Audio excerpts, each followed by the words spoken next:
The fluorescent lights in the shelter common room flickered like they always did at 9:30, right before lights out. I pulled my threadbare blanket tighter around my shoulders, trying to ignore the woman next to me who'd been coughing for 3 days straight. The TV mounted on the wall droned on with the evening news, the volume barely audible over the sound of 40 women preparing for another night on plastic cots. I wasn't really watching it, hadn't really watched anything in months. When you're 23 and sleeping in a homeless shelter, entertainment becomes a luxury you can't afford to care about. Then I saw my face on the screen, not my current face, the one with hollow cheeks and dark circles that stared back at me from grimy bathroom mirrors. It was a baby picture, maybe 18 months old, with chubby cheeks and bright eyes, wearing a white dress with tiny pearls sewn into the collar, the kind of dress that costs more than I'd seen in the past year combined. The news anchor's voice cut through the shelter noise like a knife. The Whitmore family continues their decades-long search for Victoria Whitmore, who disappeared 22 years ago under mysterious circumstances. My hands went numb. The blanket slipped from my shoulders. Because that baby, that impossibly well-dressed, clearly beloved baby, had a birthmark on her left temple. A small port wine stain shaped like a crescent moon.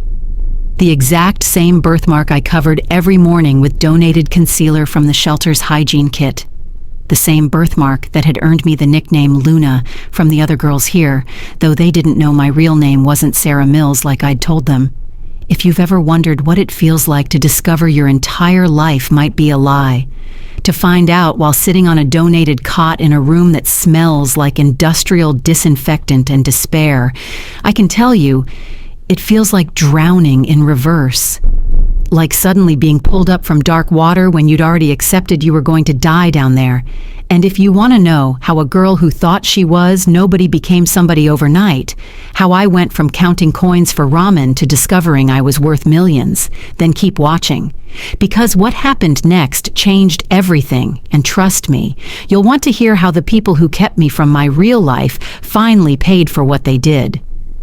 The woman next to me, Martha, noticed my shock first. "Sarah, honey, you okay? You look like you've seen a ghost." I couldn't answer her. My eyes were glued to the screen where they were now showing a massive estate, the Whitmore Mansion in Connecticut. 27 rooms, the reporter said, generations of family wealth, a fortune worth over $300 million, all waiting for an heir who'd been missing since she was barely walking. They showed a photograph of the family, an elegant older couple who must be the grandparents, their faces etched with a grief that even 22 years couldn't erase. The Whitmores have never given up hope, the anchor continued. Every year on Victoria's birthday, March 15th, they hold a vigil, hoping their granddaughter will somehow find her way home. March 15th. My hands started shaking. That was my birthday, or at least that's what the group home records said when I aged out of foster care 5 years ago. They said I'd been found abandoned at a fire station when I was about 2 years old. No identification, no note, nothing but the clothes on my back and a bad case of pneumonia. The date had been estimated, they told me. Could have been off by weeks or even months. The report continued with details that made my head spin. Victoria Whitmore had disappeared during a family vacation to Maine. Her parents, David and Jennifer Whitmore, had died in a car accident during the frantic search for their daughter. The car had gone off a cliff during a storm, their bodies found, but their daughter never recovered. The grandparents had spent the next 2 decades searching, hiring private investigators, following every lead. They'd never declared her legally dead, never gave up hoping she was alive somewhere. Anyone with information about Victoria Whitmore's whereabouts is asked to contact the number on your screen, the anchor said. The family is offering a substantial reward for any credible information. The number flashed on the screen. I memorized it instantly, though I had no phone to call it with. The shelter had a payphone, but it was always broken, and my ancient flip phone had died weeks ago with no money to replace it. Martha was still watching me with concern. "Sarah, what's wrong? You're white as a sheet." I forced myself to look away from the TV. I need some air." I stumbled out of the common room and into the narrow hallway that led to the shelter's back entrance. The cold October air hit me like a slap, but I barely felt it. My mind was racing, trying to piece together fragments of memory that had never quite fit. The recurring nightmare I'd had since childhood, falling through darkness while someone screamed my name, not Sarah, something else, something that started with V. The first group home I remembered clearly was in New Hampshire. I was maybe 4 years old, definitely not 2 like my records claimed. The social worker, Mrs. Patterson, had been kind but overwhelmed. She'd told me repeatedly that I was lucky to be alive, that whoever had left me at that fire station had probably saved my life. But what if that wasn't true? What if someone had taken me there, specifically to make me disappear? I thought about the birthmark again, such a specific detail. How many babies had a port wine stain shaped exactly like a crescent moon on their left temple? How many of those babies had been born on or around March 15th, 23 years ago? How many had disappeared in Maine when they were barely 2 years old? The back door of the shelter opened, and Keisha, one of the night staff, poked her head out. "Sarah, honey, you can't be out here after 9. You know the rules." "I know, I needed a minute." She studied my face with the practiced concern of someone who'd seen too many women break down in this place. "You want to talk about it?" I shook my head. How could I explain that I might not be Sarah Mills, forgotten foster kid with no past and no future? How could I tell her that I might be Victoria Whitmore, missing heiress to a fortune I couldn't even comprehend? "Come on inside," Keisha said gently. "Whatever it is, it'll look better in the morning." But she was wrong, because in the morning, everything would be different. I just had to survive the night first, lying on that plastic cot, staring at the water-stained ceiling, wondering if my entire life had been stolen from me. The dormitory was dark when I returned, filled with the sounds of 40 women trying to sleep, coughing, snoring, occasionally crying.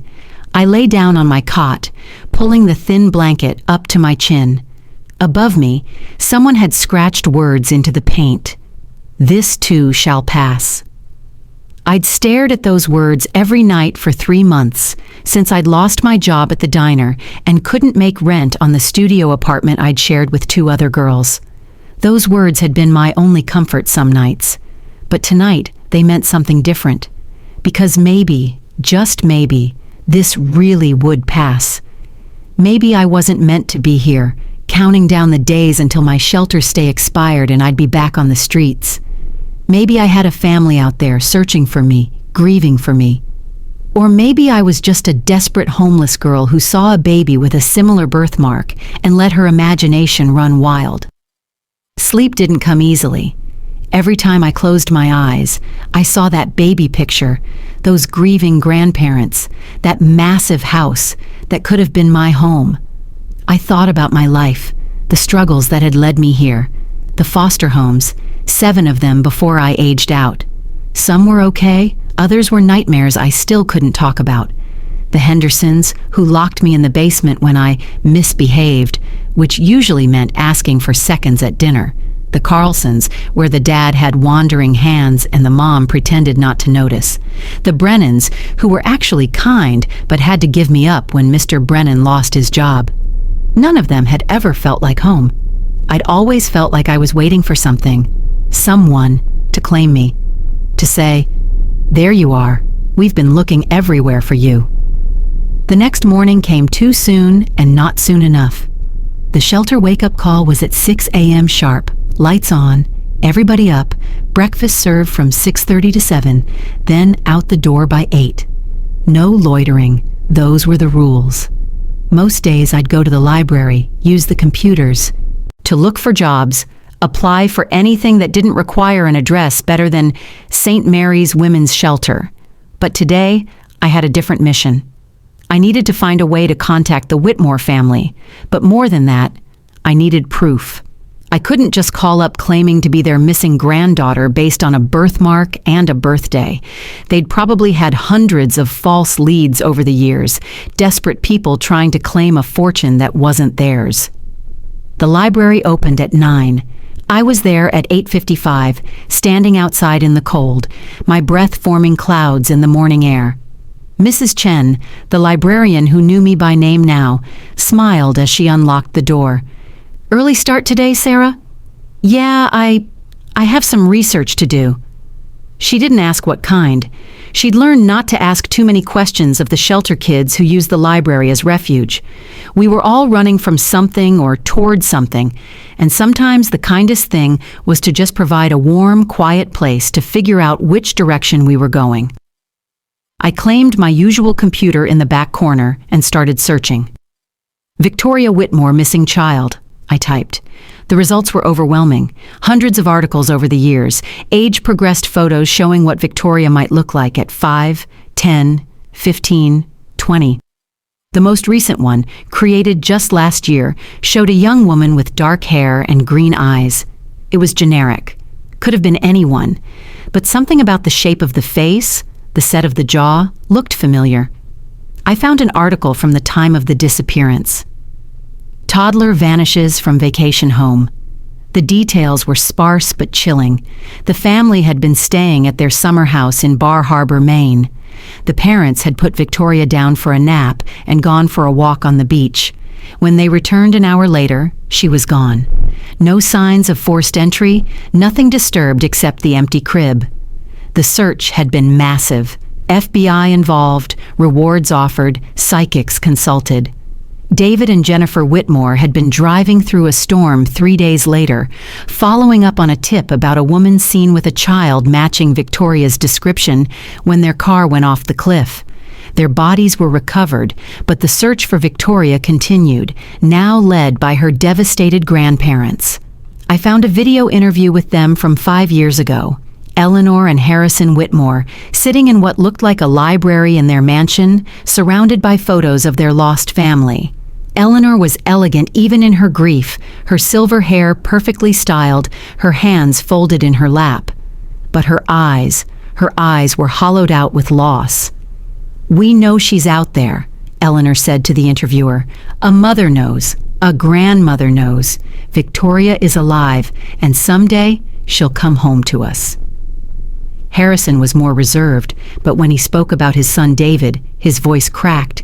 He would want us to keep looking. He would never give up on his daughter, and neither will we. I had to stop the video. My chest felt tight, like I couldn't get enough air. These people, these strangers, felt familiar in a way I couldn't explain. Not their faces, exactly, but something deeper. The way Eleanor tilted her head when she listened, the way Harrison drummed his fingers on his knee when he was thinking. I did those things too, but I needed more than feelings. I needed facts. I searched for more details about the disappearance. There had to be something, some detail, that only the real Victoria would know. Finally, I found it in an old police report that had been made public. Victoria had been wearing a specific outfit when she disappeared. A yellow dress with ducklings embroidered on the pocket. But more importantly, she had been recovering from surgery to correct a minor heart defect. She would have a small scar on her chest from the procedure. My hand went involuntarily to my chest, to the thin white line that ran 3 inches down from my collarbone. The scar I'd always been told came from a childhood accident I couldn't remember. The group home record said I'd fallen on a fence or something similar. But medical scars and accident scars look different, don't they? I needed to see a doctor, someone who could tell me what kind of scar it really was. But that required money I didn't have, insurance I couldn't afford.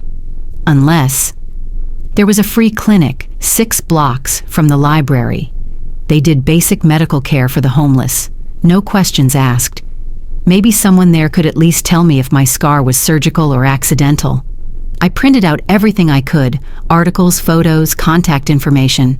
The library gave you 10 free pages a day, and I used them all. Then I walked to the clinic, my heart pounding with every step.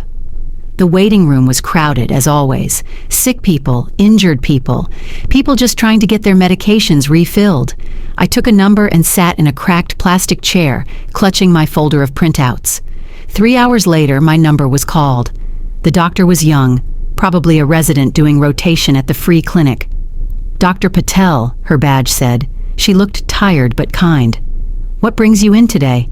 "I need you to look at a scar," I said. "I need to know if it's from surgery or an accident." She raised an eyebrow but didn't question it.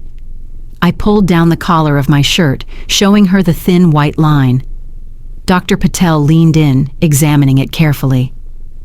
"This is definitely surgical," she said. "Very precise. Probably done when you were very young based on how it stretched as you've grown. Actually, this looks like a cardiac surgery scar. Did you have heart surgery as a child?" My voice came out as a whisper. "I don't know. I don't remember." She looked at me with concern. "You don't have medical records?" "I grew up in foster care. The records are incomplete." "I see." She made some notes. "Well, this is definitely from a surgical procedure, probably performed when you were between 1 and 3 years old based on the scarring pattern. It's well-heeled, professional work. Whatever was done, it was done by a good surgeon." I thanked her and left, my mind reeling. Another piece of evidence. The birthmark, the birthday, the scar from heart surgery. It was adding up to something impossible, but increasingly undeniable. But I still needed one more thing before I could contact the Whitmores. I needed to find out who had brought me to that fire station in New Hampshire. Someone had driven a sick 2-year-old across state lines and abandoned her.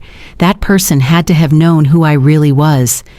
Back at the library, I searched for news from New Hampshire in the days after Victoria's disappearance, looking for anything about an abandoned child, a found toddler, anything that might connect to my appearance at that fire station.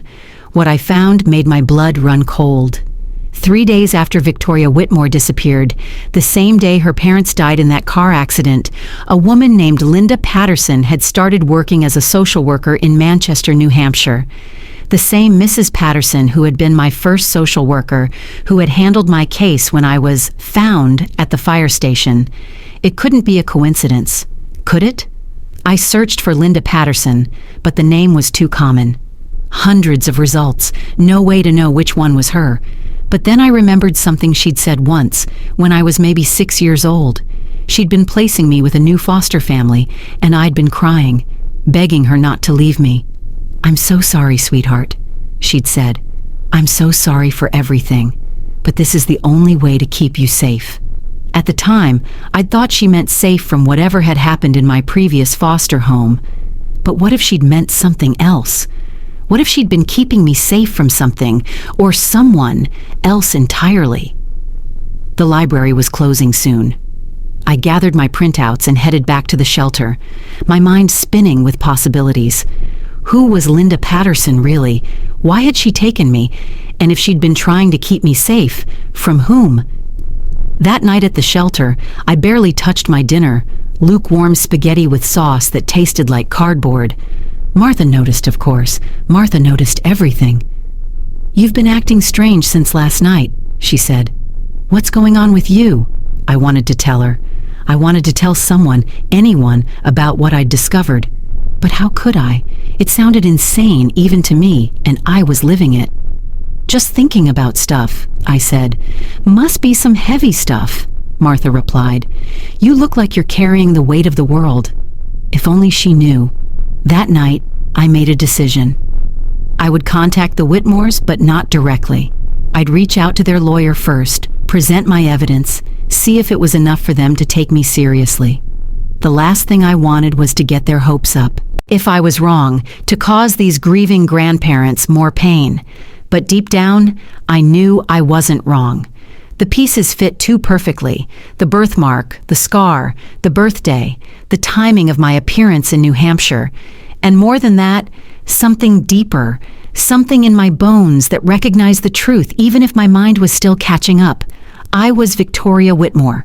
I had been stolen from my life, my family, my identity.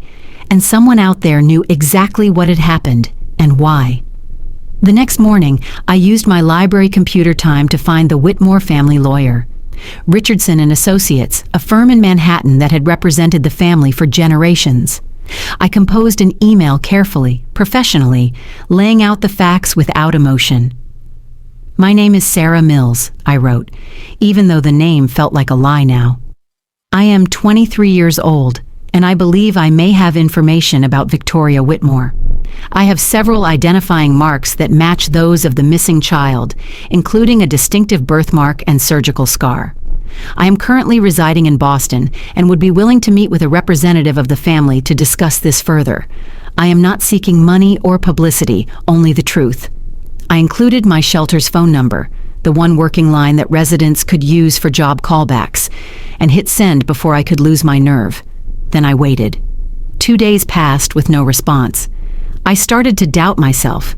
Maybe I was just another desperate person seeing connections that weren't there.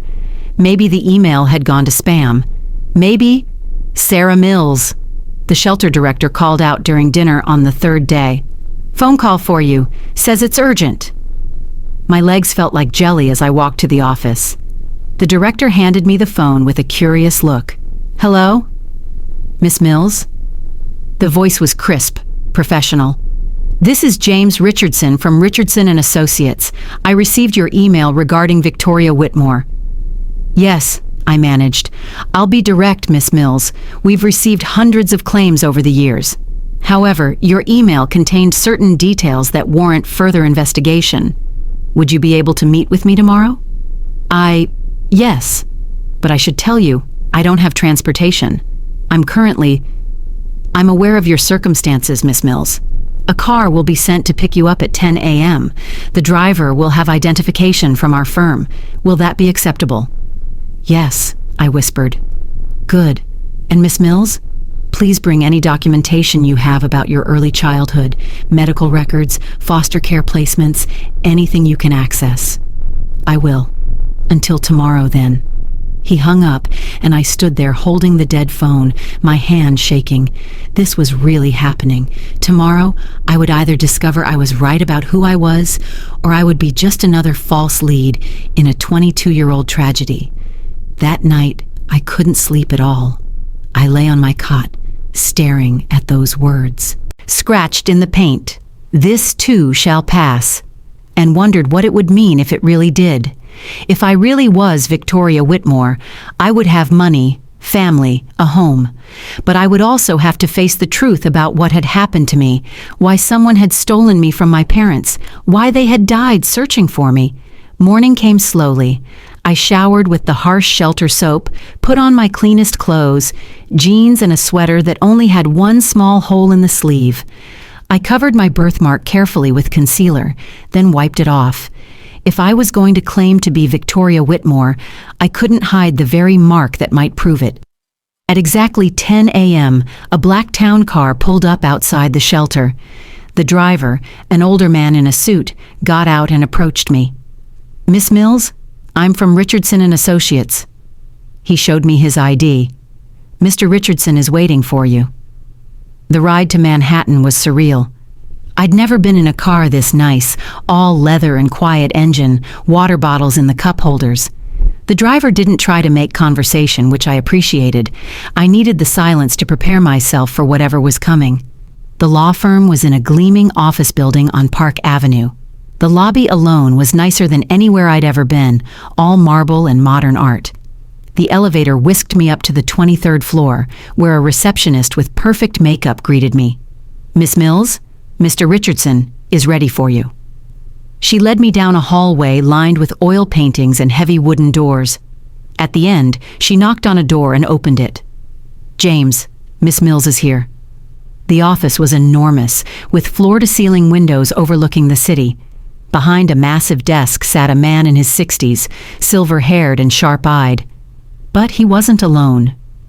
In 2 chairs facing the desk sat an elderly couple, Eleanor and Harrison Whitmore. My legs nearly gave out. I hadn't expected them to be here, not for a first meeting. Eleanor stood slowly, her eyes fixed on my face, on the birthmark I hadn't hidden. "My God," she whispered. "Harrison, look at her." Harrison stood too, his face pale. "The birthmark? Please, everyone, let's sit," Mr. Richardson said calmly. "Miss Mills, thank you for coming. I took the liberty of asking Mr. and Mrs. Whitmore to join us. I hope you don't mind." I sank into a chair, my heart pounding so hard I was sure they could all hear it. Eleanor couldn't stop staring at me, tears streaming down her face. "Tell us," she said. "Tell us everything you remember." So I did. I told them about the foster homes, about the incomplete records, about always feeling like I was missing something. I showed them the scar on my chest, watched Eleanor's hand fly to her mouth. "The surgery," she whispered. "Victoria had surgery when she was 14 months old, a small hole in her heart." "The surgeon was Dr. Michael Reeves at Boston Children's," Harrison added, his voice hoarse. "We have all the records." Mr. Richardson was taking notes. "Miss Mills, you said you were found at a fire station in Manchester, New Hampshire." "That's what I was told. The social worker who handled my case was Linda Patterson." The room went silent. Eleanor and Harrison exchanged a look I couldn't read. "What?" I asked. "Do you know that name?" "Linda Patterson," Eleanor said slowly, "was our nanny. She'd only been with us for 6 months. She was supposed to be watching Victoria during her nap that day, but she claimed she'd gone to the kitchen to make lunch. When we came back from our walk, they were both gone." The room spun. She was your nanny?" "We thought she'd taken Victoria," Harrison said. "The FBI looked for her for years, but she vanished completely, like she'd never existed at all. Her references were fake, her background was fabricated, we never found her." "But why?" I asked. "Why would she take me?" "We never knew," Eleanor said. "The FBI had theories, black market adoption, ransom that never came, mental illness. But without finding her or you, we could never know for sure." Mr. Richardson cleared his throat.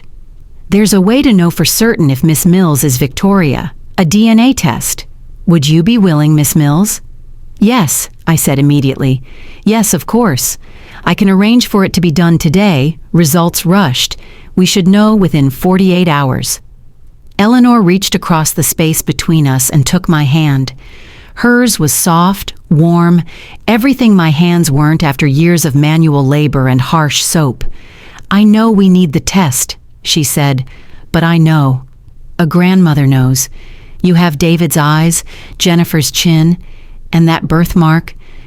Victoria used to touch it when she was tired, just like you're doing now." I hadn't even realized I was touching it, an unconscious habit I'd had my whole life. "There's something else," I said. "I have this recurring dream. I've had it since I was little. I'm falling through darkness and someone is screaming my name. But it's not Sarah. It starts with V." Eleanor's tears came harder. "Victoria, I screamed your name for hours that day, searching the house, the grounds, the beach. I screamed until my voice was gone." We stayed in that office for 3 more hours. They asked me questions about my life, and I asked them about theirs, about David and Jennifer, the parents I couldn't remember. Harrison showed me photos on his phone, my parents' wedding, my first birthday party, a family Christmas with me in a tiny red dress. "You loved music," Eleanor told me. "Even as a baby, you would calm down instantly when we played the piano. David bought you a toy piano for your first birthday, and you would bang on it for hours. That explained why I'd always been drawn to music, why the sound of piano music made me feel safe, even when nothing else did." Mr. Richardson arranged for a nurse to come to the office to take DNA samples. It was simple, just a cheek swab, but it felt monumental. This tiny sample would either confirm what we all suspected or shatter the hope I saw building in Eleanor and Harrison's eyes. "Where are you staying?" Eleanor asked as we prepared to leave. I hesitated. "I have a place." "The shelter," she said gently. "We know. James told us. You can't go back there." "I have to, until we know for sure." "No," Harrison said firmly. "Whatever the test says, you're a young woman in need, and we have more than we could ever need. Please, let us put you up in a hotel, at least until the results come back." I wanted to refuse. I'd learned not to accept charity, not to owe anyone anything, but the thought of going back to that cot, those fluorescent lights, that smell. "Okay," I said. "Thank you." They put me up at the St. Regis. The room was bigger than any apartment I'd ever lived in, with a bed that felt like a cloud and a bathroom with a tub I could actually stretch out in. I took the longest, hottest bath of my life, using tiny bottles of shampoo that probably cost more than I usually spent on groceries in a week. But luxury couldn't quiet my mind. I kept thinking about Linda Patterson. If she really had taken me, why? What had driven her to steal a child, to destroy a family? And where was she now? I ordered room service, something I'd only seen in movies, and tried to eat, but my stomach was in knots. Tomorrow or the day after, I would know for certain. I would either be Victoria Whitmore, heir to a fortune, granddaughter to people who'd never stopped loving me, or I would be Sarah Mills again, homeless and alone, with a coincidental birthmark and a wild imagination. The next day, Eleanor called my room. "Would you like to have lunch with us?" she asked.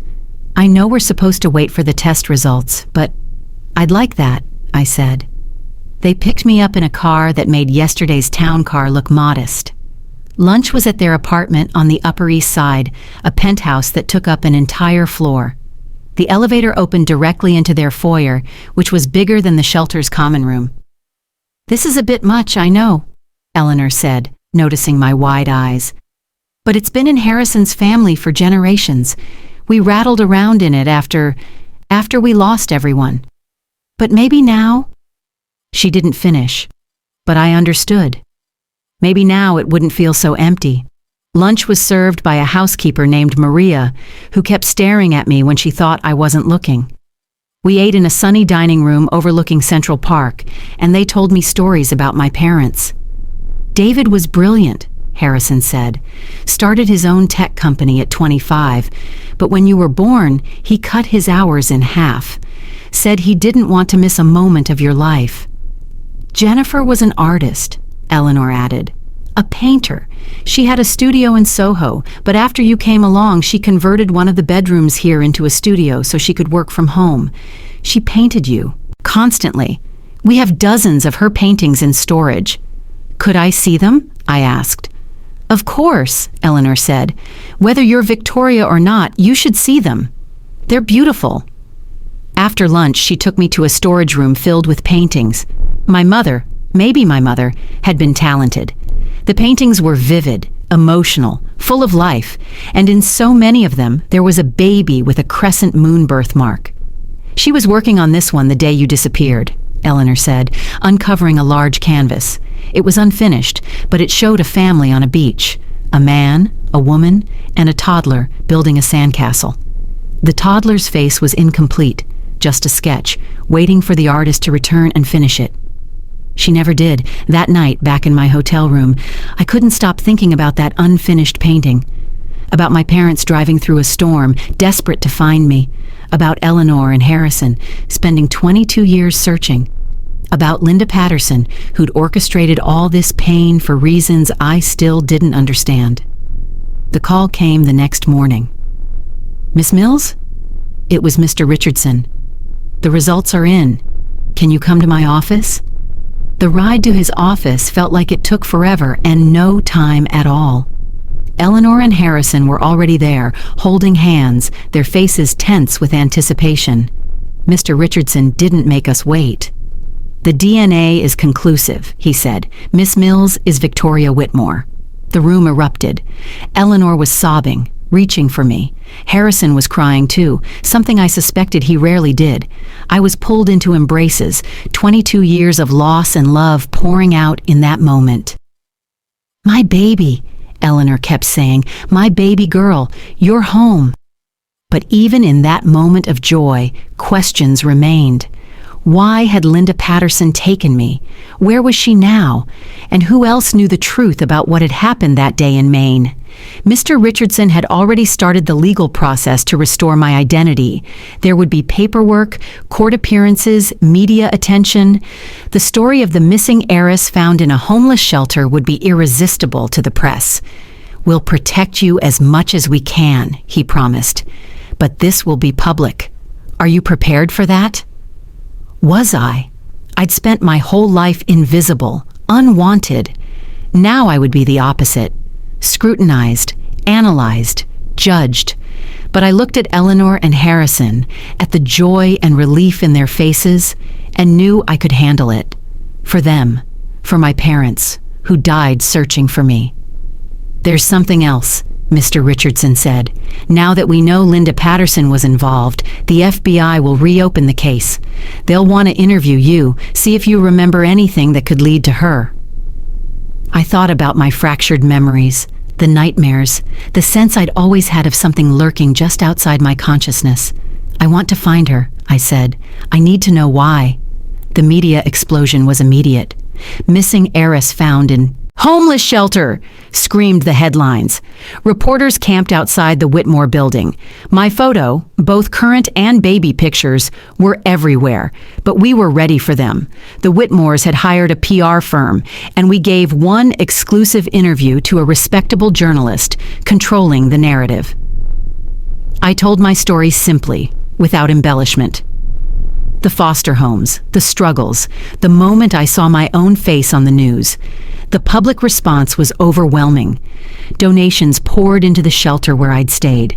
Other missing persons cases got renewed attention, and tips about Linda Patterson started coming in. Most were dead ends, but one caught the FBI's attention.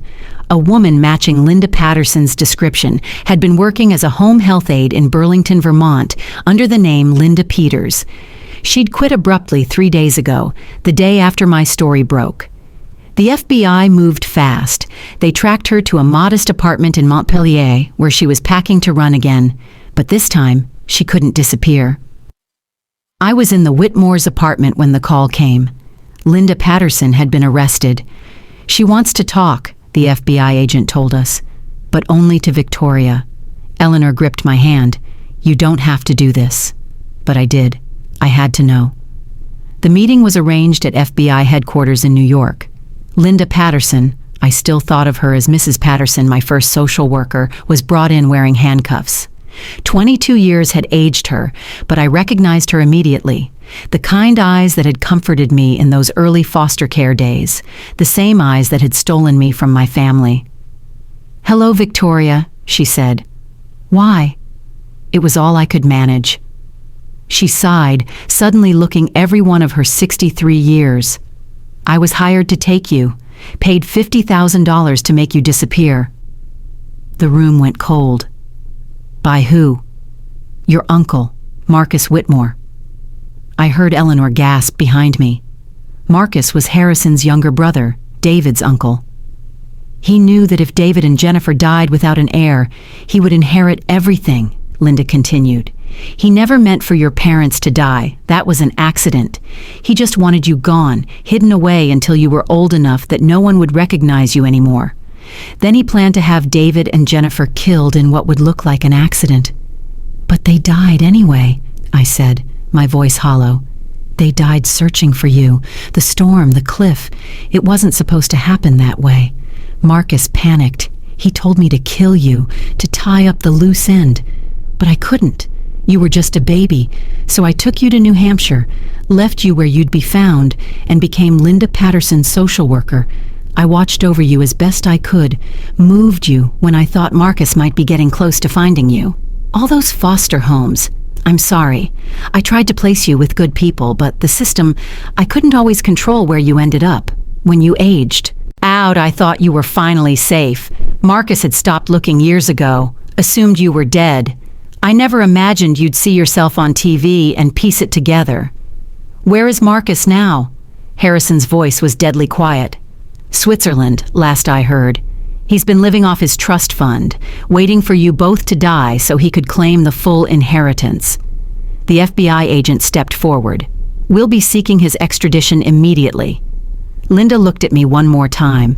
"I know it doesn't mean anything, but I'm sorry. I've regretted it every day for 22 years. You were such a sweet baby, and I stole your entire life." I wanted to hate her, this woman who'd taken everything from me. But looking at her, broken and old, heading for prison, I felt only emptiness. She'd stolen my life, but she'd also saved it. If she'd followed Marcus's orders, I would be dead. "I remember you being kind to me," I said finally. "In those early years, you were kind. I guess I should thank you for not killing me." She started crying then, and they led her away. Marcus Whitmore was arrested in Geneva a week later. He'd been living under an assumed name, but the FBI tracked him through financial records. He was extradited to face charges of kidnapping, conspiracy, and fraud. The man who destroyed a family for money would spend the rest of his life in prison. The trial was a sensation. I had to testify, reliving those early memories, the foster homes, the struggle, but I also got to talk about the strength I'd found, the survival skills I'd learned. The prosecutor said I was the strongest witness she'd ever seen. Marcus showed no remorse, even when confronted with Linda's testimony, with the evidence of what he'd done. He remained cold. He'd wanted the money, felt he deserved it more than his older brother. He'd never considered me as anything more than an obstacle to his inheritance. "She was just a baby," Eleanor said to him during her victim impact statement. "Your own niece, and you threw her away like garbage." He was sentenced to life without parole. Linda Patterson got 20 years, with the possibility of parole in 10 due to her cooperation. After the trial, life began to settle into something resembling normal. Though normal is relative when you go from homeless to heir to hundreds of millions of dollars. Eleanor and Harrison insisted I move in with them, and I did, taking a suite of rooms in their penthouse. They hired tutors to help me catch up on the education I'd missed, and I discovered I was actually quite intelligent when given the chance to learn. I enrolled in online college courses studying business and art history, but the most precious moments were the quiet ones. Eleanor teaching me to play the piano. Apparently, I'd inherited my father's musical talent. Harrison showing me photos and videos of my parents, filling in the blanks of my stolen history. Sunday dinners where Maria would cook my mother's favorite recipes, and we talk about everything and nothing.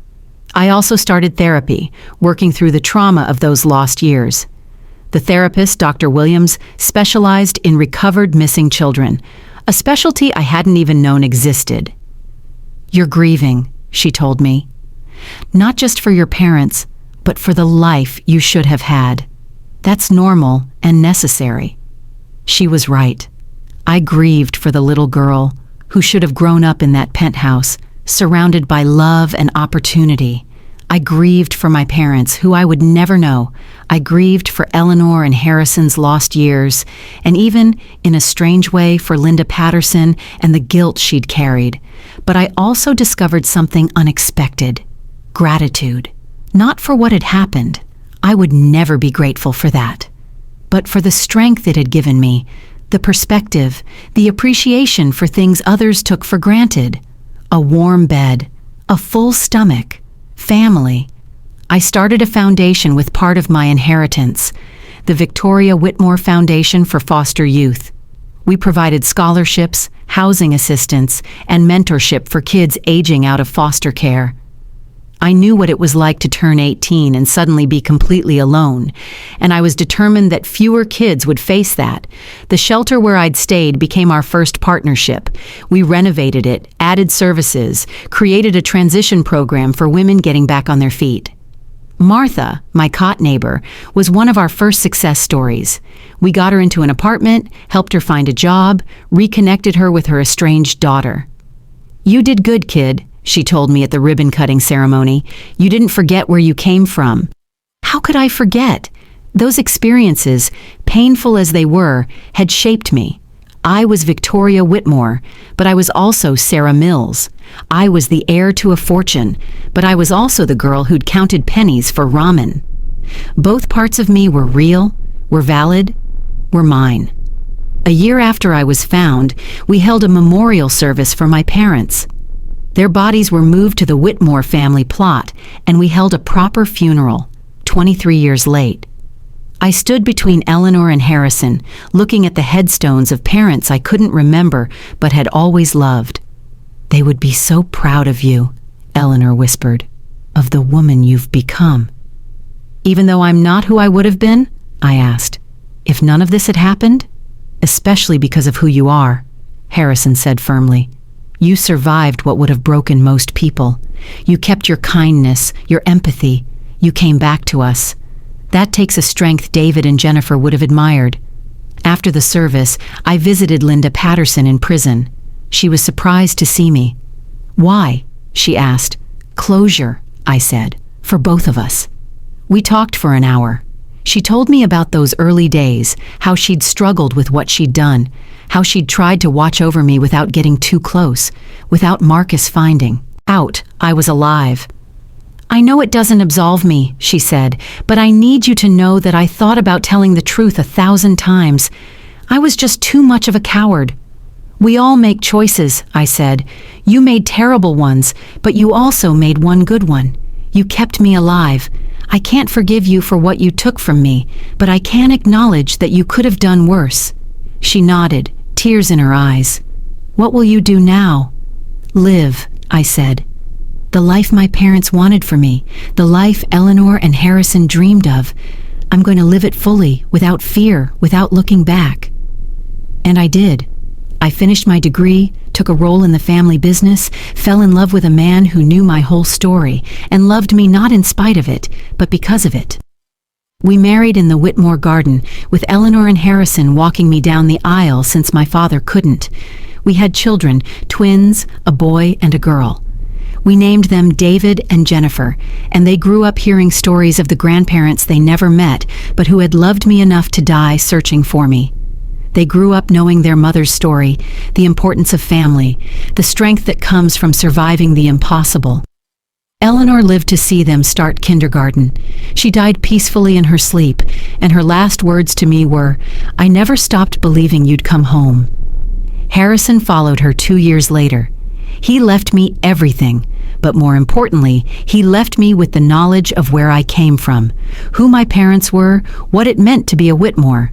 But I never forgot what it meant to be Sarah Mills either. The foundation grew, helping thousands of foster kids find their futures. I testified before Congress about the foster system, using my story to push for reforms. I made sure no child would be lost the way I was lost, overlooked the way I was overlooked. The years softened the edges of the trauma, though they never erased it completely. Sometimes I still had the nightmare, falling through darkness while someone screamed my name, but now I knew whose voice it was, and I could wake up and remind myself that Eleanor had found me, even if it took 22 years. Marcus died in prison, unrepentant to the end. Linda Patterson was released after serving 12 years and disappeared into obscurity. I didn't try to find her. We'd said everything that needed to be said. On my 45th birthday, my children threw me a surprise party. The room was full of people whose lives had been touched by the foundation, by my story, by the strange journey that had taken me from a shelter cot to a penthouse and taught me that identity isn't just about blood or money. It's about the choices we make, the people we choose to be. Martha was there, now a grandmother herself, stable and happy. Dr. Williams, my therapist, who'd become a friend. Maria, the housekeeper who'd watched me reclaim my life with tears in her eyes. The families we'd helped, the kids we'd housed, the lives we'd changed. "Make a wish, Mom," my daughter said, holding out the cake. I looked around the room at this life I'd built from the ashes of tragedy and realized I had everything I could wish for. I'd found my way home, not just to a place or a name, but to myself. All the parts of myself, the lost girl and the found woman, the victim and the survivor. I blew out the candles and everyone cheered. And in that moment, I could almost feel them. David and Jennifer, Eleanor and Harrison, watching with pride at the woman their daughter had become. Not in spite of what had happened, but because I'd survived it, transformed it, refused to let it define me as anything other than strong. The Whitmore fortune had given me resources, but the years as Sarah Mills had given me something more valuable, the knowledge that I could survive anything, that I was enough just as I was, that home isn't just where you come from, but what you build. Looking back now, I sometimes wonder what would have happened if I hadn't been watching TV that night in the shelter, if I'd been asleep, or in the bathroom, or just not paying attention. Would I have lived my whole life as Sarah Mills, never knowing the truth? But that's not what happened. I saw my face on that screen, recognized the birthmark that had always marked me as different, and took the first step toward reclaiming my stolen life. It took courage I didn't know I had, faith in a truth that seemed impossible, and the willingness to believe that maybe, just maybe, I was somebody after all. To all the lost children out there, the ones in foster care, in shelters, on the streets, you are somebody. Your story matters. Your life has value beyond what anyone has told you. Sometimes families are broken by tragedy, by greed, by mental illness, but that doesn't diminish who you are or who you can become. I was Victoria Whitmore, stolen and hidden. I was Sarah Mills, abandoned and forgotten. Now I'm both and neither. I'm more than either name could contain. I'm proof that you can lose everything and still survive, that you can be thrown away and still have worth, that you can spend 22 years in the wrong life and still find your way home. The truth doesn't always set you free immediately. Sometimes it takes decades to surface, requires DNA tests and FBI investigations, and the courage to claim an identity that seems impossible. But the truth has a way of finding its way to the light, even when powerful people try to bury it. Marcus thought he'd won when my parents died in that storm. Linda thought she'd saved me by hiding me in the foster system. But neither of them counted on the power of a grandmother's love, the persistence of hope, or the simple accident of a broken girl seeing her own face on a shelter television. That's the thing about truth. It's patient. It can wait 22 years in a homeless shelter, in a birthmark shaped like a crescent moon, in a surgical scar that tells a different story than the one you've been told. And when the moment comes, when all the pieces finally align, it changes everything. I found my family, my fortune, my identity. But more importantly, I found myself, not the self I would have been if none of this had happened, but the self I became because of it. Stronger, more compassionate, more aware of how quickly life can change and how precious every moment of safety and love really is.